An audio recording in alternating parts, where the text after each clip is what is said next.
ভগবান যে বানর সৈন্যদের নিয়ে যুদ্ধ করেছিলেন, এই রাবণের বিরুদ্ধে যুদ্ধ করেছিলেন, এখন ওই ভগবান যদি আমাদের নিয়ে যুদ্ধ করতেন, আমার মনে হয় কি ওই স্বর্ণের লঙ্কা দেখে আমরা রাবণের পক্ষে চলে যেতাম একবার। আমরা অর্থের দিকে এত পাগল। ভগবান বানরদের নিয়ে যুদ্ধ করেছেন, বানররা যায় নাই। আমার মনে হয় আমাদের নিয়ে গেলে ওই স্বর্ণের লঙ্কা, সোনার লঙ্কা দেখে ভগবানের সঙ্গ পরিত্যাগ করে আমরা চলে যেতাম রাবণের।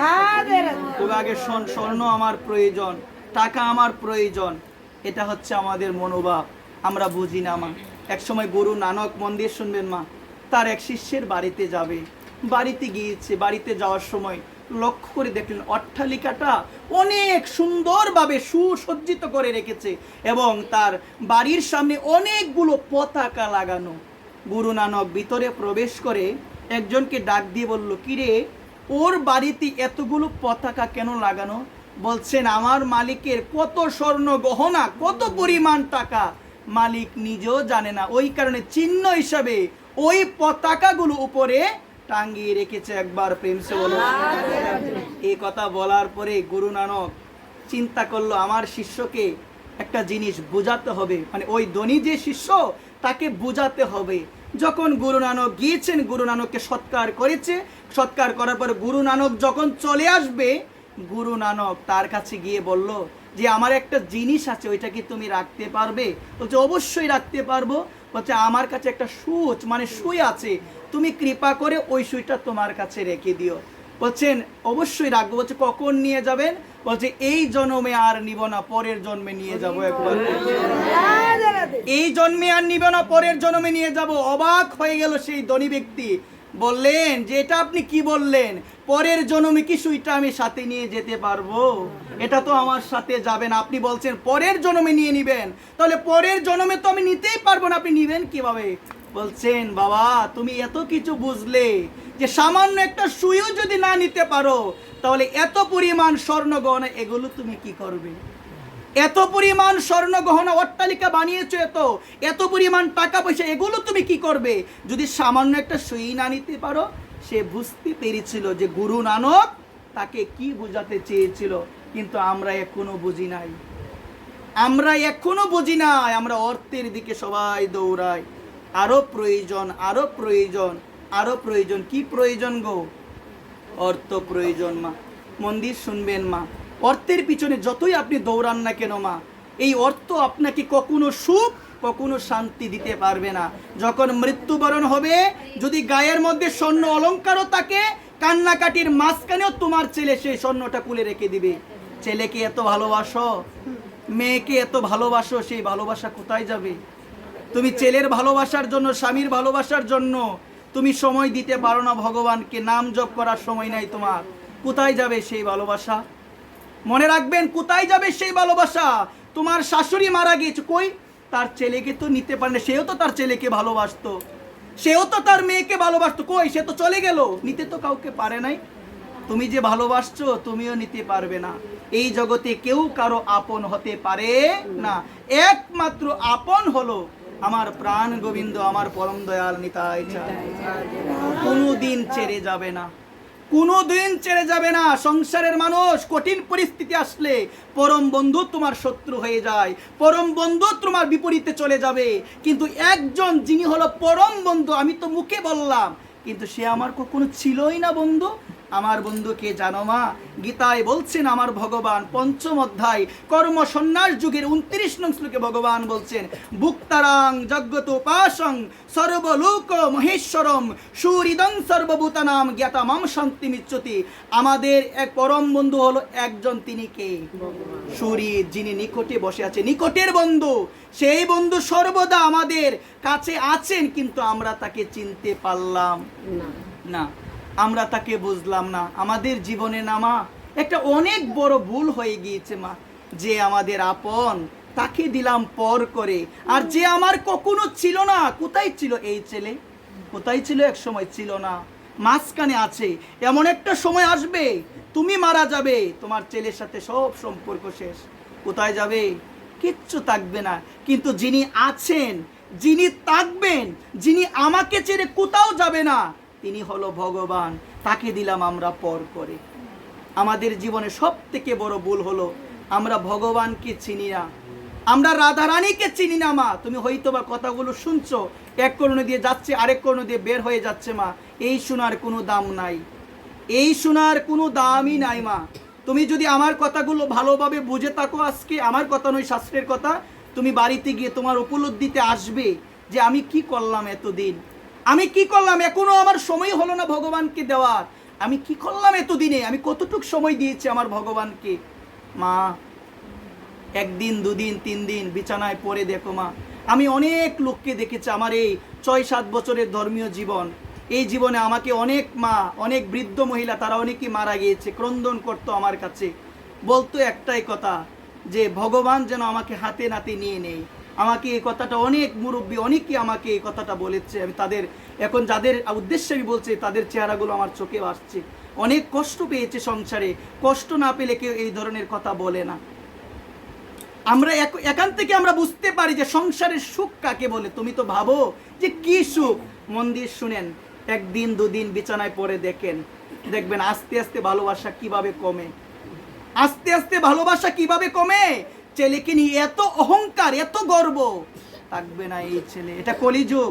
ভাগবতে আছে বিধান, ভাগবতে বলছেন এই কলিযুগের মধ্যে ছেলে মেয়ে মা বাবার অবাধ্য হবে, কিন্তু যদি সৌভাগ্য থাকে কোনো ভালো ছেলে পাওয়া যায়, যদি তোমার সৌভাগ্য থাকে। কিন্তু ভগবানকে ডাকো, প্রার্থনা করো আমার ছেলের এখন যে মনোভাব আমার প্রতি, বিয়ের পরেও যেন সেই মনোভাব তাকে একবার। বর্তমান সময়টা যদি ভাগবত পড়েন মা বুঝতে পারবেন। মা তুমি যদি ভাগবত পড়ো না মা, তুমি বুঝতে পারবে আমি কখনো কারো মনে কষ্ট দিব না যদি তুমি ভাগবত পড়ো মা, যদি তুমি ভাগবত শুনো তুমি মা কারো মনে কষ্ট দিতে পারবে না। মা তুমি দামোদর মাস করো, কার্তিক ব্রত করো, তুমি মানুষের মনে কষ্ট দাও। মা আমার পূজ্য বাবা শ্রী প্রেমানন্দ গোবিন্দ শরণ মহারাজ, বৃন্দাবনের পরম বিভূতি মা, রাধারানীর একান্ত কিঙ্করী, রাধারানীর একান্ত পরম ভক্ত, যদি জগতে কেউ থেকে থাকে বর্তমানে তিনি হলো আমার পূজ্য শ্রী গোবিন্দ শরণ মহারাজ জি প্রেমানন্দ বাবা। বাবাকে এক ভক্ত প্রশ্ন করেছিল, বাবা জগতে সব থেকে বড় পূজা কি বাবা? মন দিয়ে শুনবেন, জগতের মধ্যে সব থেকে বড় পূজা কি? তখন আমার প্রেমানন্দ গোবিন্দ শরণ মহারাজজি বলেছিলেন, মানুষের মনে কষ্ট না দেওয়া, কোনো জীবের মনে আঘাত না দেওয়া, সেটা কুকুর হোক বিড়াল হোক যাই হোক না কেন, সেটা যে কোনো মানুষ হোক না কেন, মানুষের মনে আঘাত না দেওয়াই হলো সব থেকে বড় পূজা। একবার এই জায়গায় একটু থামেন, একটু বুঝবেন এই জায়গার মধ্যে আপনি ভগবানকে ভোগ দিচ্ছেন কিনা বলেন? আপনি কি মানুষের মনে কষ্ট দেওয়া থেকে বিরত হয়েছেন? আপনি কি কথার দ্বারা মানুষের মনে যে কষ্ট দিচ্ছে এটা থেকে কি বিরত হয়েছেন? যদি না হতে পারেন এখানে শুনে যাও, এখানে জেনে যাও, যাকে পাবে তাকে জিজ্ঞাসা করবে তোমার এই মাস বিফল। কঠিন কথাটা কঠিন, কিন্তু মানতে হবে মা। আমি যদি মানুষকে ভালো না বাসতে পারি, এতদিন গীতা শোনা আমার বৃথা। আমি যদি জীবকে ভালো না বাসতে পারি, ভগবানের সৃষ্ট আমি যদি জীবকে ভালোবাসতে না পারি, আমার জীবন বৃথা। আমি যদি হিংসা করি, আমার জীবন বৃথা। আমার পূজ্য বাবা বৃন্দাবনের মুকুটমণি পরম পূজ্য পা শ্রী বাবা মহারাজ বিনোদ বিহারী দাস বাবাজি মহারাজ, উনি বলছেন মা, কথাটা হৃদয়ে আঘাত করে। এই কথাটা শুনলে কারো মনে হিংসা থাকবে না, কাউকে কষ্ট দিতে পারবেন না। বলছেন তোমার মনে যদি কারো প্রতি হিংসা থাকে বা দেশ থাকে, তুমি কোনোদিন বৈষ্ণব হতে পারবে না। এখন তো বর্তমান সময়ে স্বজাতীয় কাজের মধ্যে হিংসা প্রবেশ করে। মুদির দোকানদার আরেক মুদির দোকানদার সাথে হিংসা, আপনি যতই বলেন থাকবে। কাপড়ের দোকানদার আরেক কাপড় দোকানদার সাথে হিংসা, তাকে কিনা বলেন না আওয়াজ দিয়ে তাকে। এখন বর্তমান সময়ে দেখো কলি কোথায় প্রবেশ করেছে শুনবেন। কলি এখন আমাদের যে সাধুত্বের পরিবেশ, এটার মধ্যে হিংসা প্রবেশ করেছে। একজন আরেকজনকে দেখতে পারে না, একজন আরেকজনকে দেখতে পারে না। ওই পাটে বসেও নিন্দা চলে। আমার মায়েরা সেখানে আমরা অনেক সময় আমরা নিন্দা শুনি, এমন আছে আমি শুনি মা মাঝে মধ্যে। এখানে বসে যদি কেউ অপব্যাখ্যা করে মা, এখানে বসে যদি কেউ গীতার নামে অপব্যাখ্যা করে মা, মন দিয়ে শুনবেন মা, যদি অপব্যাখ্যা তাকে নরকে যেতে হবে। যদি অপব্যাখ্যা করে এই গীতার কথা এবং শাস্ত্রের কথা অপব্যাখ্যা করে মা, বিধান আছে শাস্ত্রের মধ্যে, জানা প্রয়োজন মা। আপনি পাটে বসে কাউকে উল্লেখ করে হিংসা করেন, নিন্দা করেন, আপনি নিন্দা করেন পাটে বসে। এখন বর্তমানে নিন্দা চলে মা, চলে কিনা বলেন না? বলি এই আসনটা কেউ চাললো না মা, কলি এই বেশাসনকেও চাললো না, শাস্ত্রে আছে মা বেশাসনের পিছনে কলি তাকে। এখন আমি দেখি কি যিনি পাঠ করেন তার মাথার মধ্যে কলি বসে যায়। সবাই একরকম নয়, সবাইকে বলছি না আমাকে রাধারানী ক্ষমা করুক, সবাই একরকম নয়। আমি কিভাবে হিংসা করি মা? আমি জগৎকে কি শিক্ষা দিব মা? আমি যেখানে বসলাম আমি কি শিক্ষা দিব? বেশাসনে সবাই বসতে পারে না, বেশাসনে বসতে গেলে আহার শুদ্ধ হওয়া প্রয়োজন, তাকে অন্তত পক্ষে তাকে নিরামিষ ভোজী হতেই হবে এখানে বসতে গেলে। এখন তো বর্তমান সময় অনেকে আছে পরিস্থিতির চাপে বিভিন্ন কিছু করতে হয়। আমাদের দেখবেন অনেকে বলে তুমি প্রসাদ পাও না কেন, প্রসাদ পাও না কেন? আরে মন দিয়ে শুনবেন, আপনার যে পরিস্থিতি আমার সেই পরিস্থিতি নাই। আপনি যখন এসেছেন এই পথে, আমার মতো বয়সে আপনি আসেন না এই পথে। আমি অনেক আমার যে পরিস্থিতি এটা আপনাকে দেখতে হবে, আপনাকে জানতে হবে।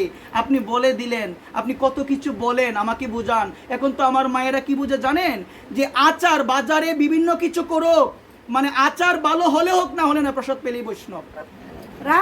বর্তমান সময়ে আচার ভালো হলে হবে না হলে নাই, প্রসাদ পেলেই একবার প্রেম সে বলো বৈষ্ণব হয় আচারে, বৈষ্ণব হয় অনুষ্ঠানে, বৈষ্ণব হয় ব্যবহারে। যদি ব্যবহার আচার আচরণ ভালো না থাকে বৈষ্ণব কিভাবে হবে মা? কিভাবে হওয়া যায় বৈষ্ণব? মন দিয়ে শুনবেন, কথাগুলো জানা প্রয়োজন। বর্তমানে আমরা কয়েকজন আছি বৈষ্ণবত্বকে কঠিন বানিয়ে ফেলছি মা। বৈষ্ণবত্বটা আদৌ এত কঠিন নয়। চুয়া দোয়ার মধ্যে বৈষ্ণবত্ব নাই মা, এগুলোর মধ্যে নাই। মনের পবিত্রতা দেখতে হবে, আপনার মন কতটুক পবিত্র হয়েছে। আপনি এত বছর ধরে গীতা পড়েন, আপনি অন্যের দোষ দেখেন, তাহলে আপনি গীতার মধ্যে কি বুঝলেন আর কি জানলেন আপনি গীতা থেকে? গীতার মধ্যে আছে বিধান। আমার ভগবান বলছেন ষোড়শ অধ্যায়, যে অধ্যায়ের নাম হলো দৈবাসুর সম্পদ বিভাগ যুগ। দৈবাসুর, দৈব যুগ অসুর। মানুষের মধ্যে অসুরও আছে, মানুষের মধ্যে দেবতাও আছে। এখন আমার মায়েদের মধ্যে কি আছে এখানে উপস্থিত? অসুর আছে না দেবতা আছে? একবার প্রেম সে বলো। একজন মানুষের মধ্যে অসুরত্ব যে প্রবেশ করেছে, প্রকাশ পায় কিভাবে? আচরণ, ঝগড়া, নিন্দা, সমালোচনা, কূটনীতিবিদ, এগুলো যারা করে তারা হলো আসরিক প্রবৃত্তি সম্পূর্ণ মানুষ মা। গীতার মধ্যে ভগবান বলছেন মা, মন দিয়ে শুনবেন, সত্য যুগে অসুর এবং দেবতার দূরত্ব ছিল। অসুররা বাস করত এক গ্রহে এবং যারা দেবতা ছিল তারা বাস করত আরেক গ্রহে। তারপরে যুগটার নাম কি যুগ সবাই বলেন? ত্রেতা যুগ। ত্রেতা যুগের মধ্যে সমুদ্রের এপারে রাবণ, ওই পারে ভগবান রামচন্দ্র। তারপরে যুগটার নাম কি? দাপর যুগ। একই বংশের মধ্যে কৌরব, একই বংশের মধ্যে পাণ্ডব, বংশের মধ্যে প্রবেশ করেছে। এখন হলো কলিযুগ। গ্রহ নয়, সমুদ্রের এপার ওপার নয়, তারপরে বলছে কি মা বংশের মধ্যে নয়, একই মনের মধ্যে সুর, একই মনের মধ্যে অসুর। একবার এখন ভালো, আমি দেখলাম আমার মা এখানে বসে কথা শুনছে, একটু পরে বাড়িতে গিয়ে রেগে অবস্থা এত খারাপ, এত খারাপ ভাষা। আমি দূর থেকে চিন্তা করব, একটু আগে যিনি ছিলেন পাটে উনি কি আমার সেই মা? আমার সেই মা উনি, কিন্তু তখন ছিল দেবত্ব ভাব, কিন্তু পরবর্তীত হয়ে গেল অসুর ভাব। কলিযুগে একই মনে, এই কারণেই তো মা আমাদের এই এহেন অবস্থা, আরো খারাপ অবস্থা হবে মা। কলিযুগ যত যাবে ততই মানুষের মধ্যে সুচিতা কমবে। বর্তমানে সুচিতা আর কেউ দেখে না। সুচিতা মানে কি? পবিত্র থাকতে হবে, সেটা মনের দিক থেকে, সেটা বাইরের দিক থেকে আমাকে পবিত্র থাকতে হবে, তাহলে ভগবত প্রাপ্তি সম্ভব। একবার প্রেম সে ভগবত প্রাপ্তি সম্ভব।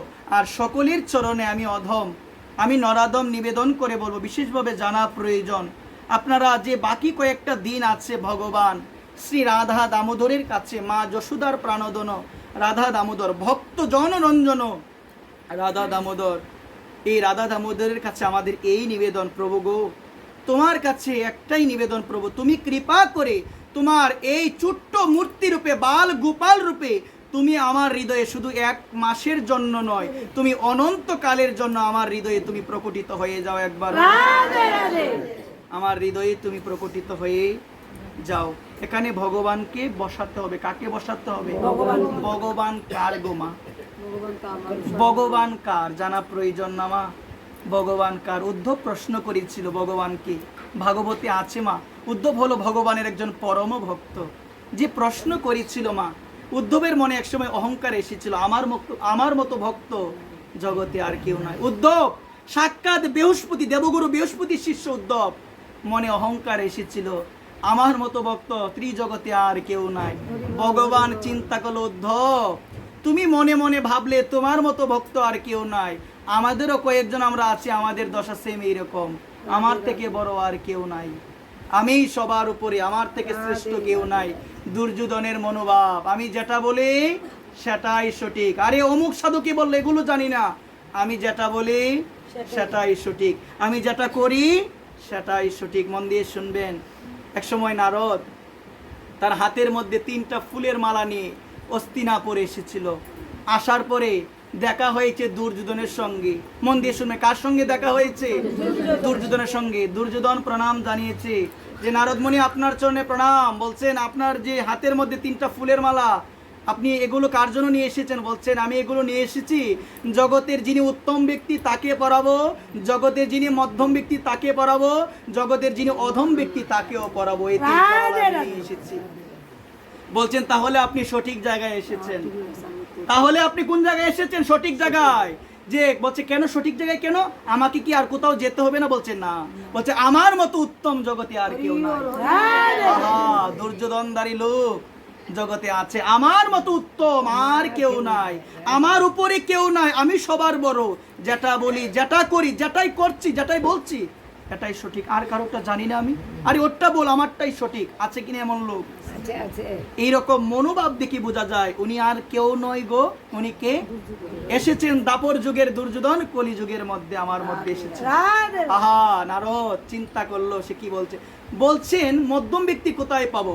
বলছে মধ্যম ব্যক্তি হস্তিনাপুর খুঁজলে আপনি পেয়ে যাবেন। তাহলে অধম? বলছে অধম আমার রাজ্যের মধ্যেই নাই, অধম আমার রাজ্যের মধ্যেই নাই। নারদ বুঝে গেল যে নিজেকে ভাবে শ্রেষ্ঠ, যে নিজেকে ভাবে বড়, সে কখনো বড় হতে পারে না।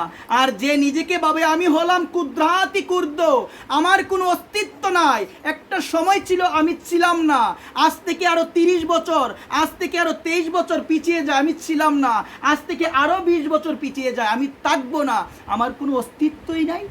মাঝখানের এই 2 দিনের দেহ কত বড়াই, কত অহংকার, কত ঝগড়া, কত নিন্দা, কত সমালোচনা, কত মানুষের মনে কষ্ট দেওয়া। আমি যতই বলছি কিন্তু নিন্দা কেউ ছাড়বে না। যার স্বভাব দোষ আছে সে নিন্দা করবেই করবে। আমাকে অনেকে বলে, একটা প্রশ্ন আমার মাথার মধ্যে, এত মানুষ দিচ্ছে যে বাবা এত পাঠ হয়, কিছু কিছু মানুষ আছে পরিবর্তন তো বাবা হয় না, নিন্দা কমে না, সমালোচনা কমে না। আমি তাদের উদ্দেশ্যে বলি একটা কথা, যে মন দিয়ে শুনবেন। দুর্যোধন আপনারা নাম শুনেছেন, তাকে আমি বলেছিলাম দুর্যোধন তিনি তীর্থক্ষেত্রের মধ্যে থাকতো। আমরা তীর্থে যাই না? বছরে মাঝে মধ্যে যাই কি যাই না? কেন যাই? স্নান করার জন্য। আমরা কিন্তু আসল কথা জানি না তীর্থ কেন যেতে হয়, এগুলো আমরা যাই না। এইদিকে কেউ কাউকে জিজ্ঞাসা করে নিজেই নিজে শ্রেষ্ঠ চলে যায়, টাকা হলেই চলে যায়। কিভাবে যেতে হয় গো? যাওয়ার পরে কি করণীয় গো? সেখানে গিয়ে প্রথমে কি করা প্রয়োজন? এগুলো আর কেউ এখন আর জিজ্ঞাসা করে না। নিজেকে নিজে শ্রেষ্ঠ আমরা ভাবি। সুনামগঞ্জে পন্থীতে যাই, বিভিন্ন জায়গায় যে কি করা প্রয়োজন, কিভাবে যেতে হবে, কিরকম মনোভাবে যেতে হবে, এটা আমরা আর কেউ যাই না এই দিকের মধ্যে। মা মন দিয়ে শুনবেন মা, দুর্যোধন কোথায় থাকতো গো? হস্তিনাপুর, এটা তীর্থক্ষেত্র। হস্তিনাপুরে থাকতো, প্রতিদিন সে গঙ্গা স্নান করতো। হস্তিনাপুরের নিকটে গঙ্গা, 3 বেলা গঙ্গা স্নান করতো। পরিবর্তন হয়েছিল তার স্বভাব দোষ কখনো দূরে যায় না। বিদুরকে বলেছিল তুমি কি নিজে চলে যাবে না তোমার গার ধাক্কা দিয়ে আমি বের করে দিব? বিদুর বলছে এত পাপ তুমি করেছো, এত পাপ করেছো, আমাকে গার ধাক্কা দেওয়ার মতো পাপ আর করতে দিব না, আমি নিজেই বের হয়ে যাব, আমি নিজেই তোমার রাজ্য থেকে বেরিয়ে যাব। মন দিয়ে শুনবেন, যতদিন পর্যন্ত ভক্তের ছত্র ছায়ায় থাকবেন অমঙ্গল হবে না, অমঙ্গল হবে না। কার ছত্র ছায়ায়? ভক্ত। যে ভগবানের ভক্ত, তার যার প্রতি আপনার শ্রদ্ধা, মা মন দিয়ে শুনবেন, যার প্রতি শ্রদ্ধা তার থেকে জানবেন, যার প্রতি শ্রদ্ধা তার মুখ থেকে হরিকথা শুনবেন, যার প্রতি শ্রদ্ধা তাকে দিয়ে পাঠ দেওয়া হবেন, যার প্রতি শ্রদ্ধা তার কাছে জিজ্ঞাসা করবেন, অন্যতা কাউকে জিজ্ঞাসা করার প্রয়োজন নেই। এটা বলার অর্থ হলো অনেকে আমাকে জিজ্ঞাসা করে, আবার আরেকজনকে গিয়ে জিজ্ঞাসা করে, বিভিন্ন কিছু হয়। আমাকে জিজ্ঞাসা করলো আমি দিলাম। আমি কিন্তু মা মন দিয়ে শুনবেন, যেটা না জানি সেটা কখনো আমি বলি। হয়তোবা আপনারা কোনোদিন শুনেন না, আপনারা এটা নিয়ে অনেক কিছু বলেন। এর আগের বছর হয়েছে গোপাষ্টমী নিয়ে কথা, গাভী পূজা করেছিলাম, কথা হয়েছে। এবার যারা কথা বলেছে তারাই গাপি পূজা করেছে। একবার প্রেমসে বলো। বিভিন্ন সময় কথা হয় গো, এগুলো আগে ছিল না তো, এখন তো টুকটাক, আমার তো আর অন্য কোনো কাজ নাই, একটু টুকটাক গ্রন্থগুলো খুলি, ওই দুই একটা কথা পাই তো, এগুলো যখন সমাজে ছড়িয়ে দিই, কিছু কিছু মানুষ আমাকে বিচ্ছুর মতো কামড় দেয়, আর কিছু কিছু মানুষ আমাকে আগলে ধরে রাখে। বিচ্ছুর কামড় দিয়েছে, কি হয়েছে তোমাকে মলম আমি লাগিয়ে, আছে না এমন লোক? তাদের জন্য টিকে আছি, না হলে এতদিন আমি এভাবে ঘুমিয়ে যেতাম। একবার প্রেমসে বলো।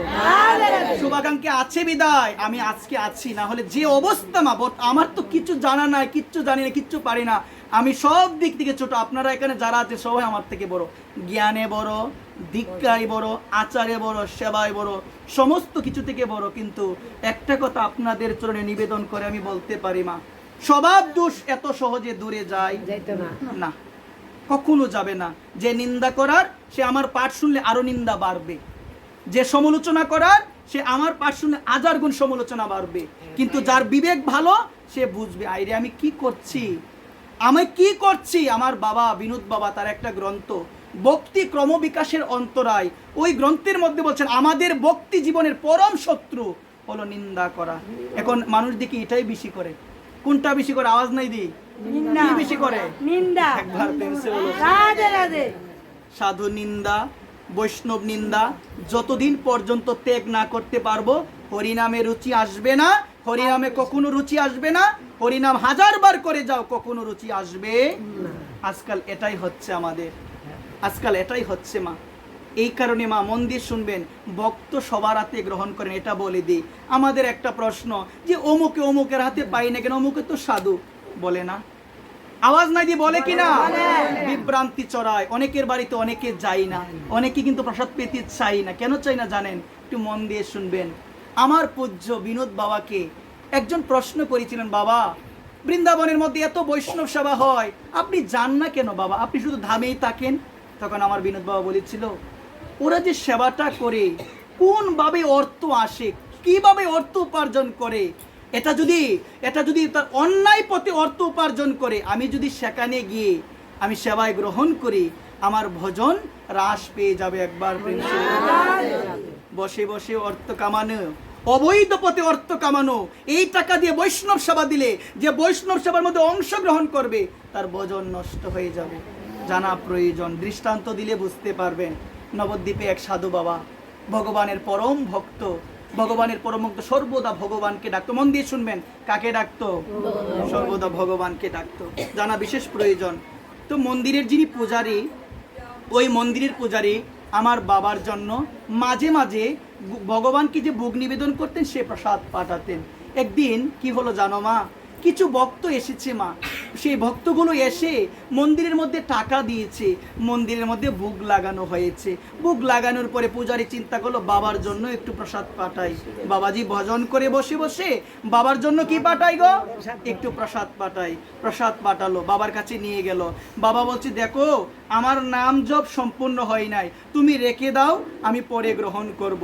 যে জায়গার মধ্যে রাখা হলো, ভজন করতে করতে, মন দিয়ে শুনবেন, ভজন করতে করতে বাবা হঠাৎ করে দেখলো যেখানে প্রসাদ রাখা হয়েছে মা, সেই প্রসাদের পাত্র থেকে ভূমির মধ্যে রক্ত পড়ছে। একবার বাবা অবাক, পূজারীর কাছে গেল, পূজারী তুমি যে আজকে আমাকে ভোগটা দিয়েছো, কে দিয়েছে এই ভোগের আয়োজনটা? বলছে কিছু ভক্ত এসেছিল তারা দিয়েছে। পূজারী তুমি কি জানো তারা কি করে অর্থ উপার্জন করে? বলছে না, আমি তো সেটা জিজ্ঞাসা করি নাই। তখন বলেছিল, পূজারী আমাকে দিও না পূজারী, এমন আমার 2টা রুটি হলেই আমার চলে যায় পূজারী, তুমি যদি এরকম ভাবে আমাকে দাও। কেউ যদি অবৈধ পথে, যে পথটা ভালো পথ নয়, সেই পথে যদি অর্থ উপার্জন করে, কেউ যদি বসে বসে অর্থ তার কাছে আসে, এইভাবে যদি চলে, তাহলে পূজারী আমার ভজন নষ্ট হয়ে যাবে। তুমি আগে জানো যারা আয়োজনটা দিয়েছে তারা কি কাজ করে, যে করি হোক জানা হলো, তাদেরকে আবার নিমন্ত্রণ পাঠানো হলো, তারা এসেছে। বলছেন, দেখো তোমরা সত্যি করে আমাকে বলবে তোমরা কিভাবে অর্থ উপার্জন করো? তখন তারা বলেছিল যে আমরা এমন একটা কাজ, যেটা পতিতার কাজ, যেটা অবৈধ কাজ, বলছে আমরা সেই কাজটা করি। কিন্তু এখন আমরা ভালো হওয়ার পথে আমরা এসেছি, আমি আর এই কাজে যাব না। তখন পূজারী চিন্তা করলো যে বাবা কেন এই কথাটা বলল, বাবা কেন বলল? আপনি দেখেন, মন দিয়ে শোনা প্রয়োজন, এটা না জানলে হবে না, ভজন নষ্ট হয়ে যাবে। সাধুরা কেন পাই না সবার হাতে? আচার্যের ভালো নাই, সে সাধু হলো তার হাতে পাবে না। কেন পাবে না? যার ভিতরে কামনা। আমার কোনো মা যদি হিংসা করে আমাকে, সে মায়ের বাড়িতে যদি আমাকে প্রসাদের নিমন্ত্রণ দেয়, আমি যদি সেখানে গিয়ে প্রসাদ গ্রহণ করি, এই হিংসা আমার ভিতরে প্রবেশ হবে, এই হিংসা আমার ভিতরে প্রবেশ হবে। মা, স্বামী বিবেকানন্দ যখন গিয়েছিলেন পাশ্চাত্য দেশের মধ্যে, স্বামী বিবেকানন্দের এত রূপ, এত সৌন্দর্য দেখে এক নারী তার প্রতি পাগল হয়ে গিয়েছিল। নারী এক গ্লাসের মধ্যে জল নিয়ে, দুধ নিয়ে গিয়েছিল। কার কাছে গো মা? বিবেকানন্দের কাছে গিয়েছিল। বিবেকানন্দের কাছে যখন গিয়েছিল, বিবেকানন্দ তার দিকে তাকিয়ে ভাবলো, আমার মায়ের ভিতরে কামনা আছে। বলছে, মা, এটা আমি গ্রহণ করব। মা, আগে একটা কথার উত্তর দাও। মা, তুমি যে আমার জন্য এটা নিয়ে এসেছো গ্লাসে করে, তোমার মধ্যে কি কোনো কামনা আছে? বলছে, হে, আমার মধ্যে কামনা আছে। বলছে, কি কামনা? বলছে, আপনার রূপ দেখে এত সুন্দর, আপনার মতো মহাপুরুষ আর পাওয়া যাবে না। আমার আকাঙ্ক্ষা হয়েছে আমি যেন আপনাকে স্বামী রূপে লাভ করতে পারি। মা, স্বামী রূপে কেন লাভ করতে চাও? বলছেন, আপনার মতো আমি আর কাউকে পাবো না, এত রূপ আপনার, এত সৌন্দর্য, কথা বলার দক্ষতা এমন আর পাবো না। বলছে, মা, তোমার এই ইচ্ছাটা আরেকভাবে পূরণ করা যায়, মহাপুরুষের চিন্তা আর আমার মতো পাপীর চিন্তা। বলছেন, আপনার এই ইচ্ছাটা আরেকভাবে পূরণ করা যায়। বলছে, কিভাবে? বলছে, মা, তোমার তো ইচ্ছা আমাকে স্বামী রূপে লাভ করতে চাও, কেন? কারণ আমার মতো কাউকে পাবে না। কিন্তু মা, তুমি যদি তোমার সন্তান রূপে আমাকে চিন্তা করো, তুমি তো বলতে পারবে আমার সন্তান, আমার সন্তানের মতো আর কেউ নাই। মা, তুমি এইভাবে কি চিন্তা করতে পারো না? কি উত্তর একটা ভেবেছেন? কি উত্তর? কামনাটা কোথায় ছিল? বুঝে গিয়েছে। এখন কামনা নিয়ে সেবা দিচ্ছেন, মনে হিংসা নিয়ে সেবা দিচ্ছেন। যার প্রতি হৃদয়ে অশ্রদ্ধা রয়েছে তাকে সেবার নিমন্ত্রণ দিবেন না, তাকে দিয়ে সেবা দেওয়াবেন না, তাকে দিয়ে পাঠও দেওয়াবেন না। একবার যার প্রতি অশ্রদ্ধা, বিনোদ বাবার কথা, যার প্রতি তোমার বিন্দু পরিমাণ অশ্রদ্ধা থাকবে, তাকে সেবা দিতে গেলে তার দোষই আপনি দেখবেন, তার দোষ আপনার চোখে পড়বে। ওই কারণে বলছেন, যে কোনো সাধু হোক না কেন, যদি কোনো সাধুর প্রতি তোমার বিন্দু পরিমাণ অশ্রদ্ধা থাকে, তার সেবা তো দূরের কথা, তার কাছেই যাওয়া উচিত নয়। কেন? সেখানে গেলে দোষ দেখবে, গুণ দেখতে পারবে না, পারবে না। এই কারণে যাওয়া উচিত নয়। সাধুর দোষ দেখা উচিত নয়, সাধুর দোষ দেখা উচিত নয়। জীবন একদম বরবাদ হয়ে যাবে, সমস্ত ভজন নষ্ট হয়ে যাবে। সকল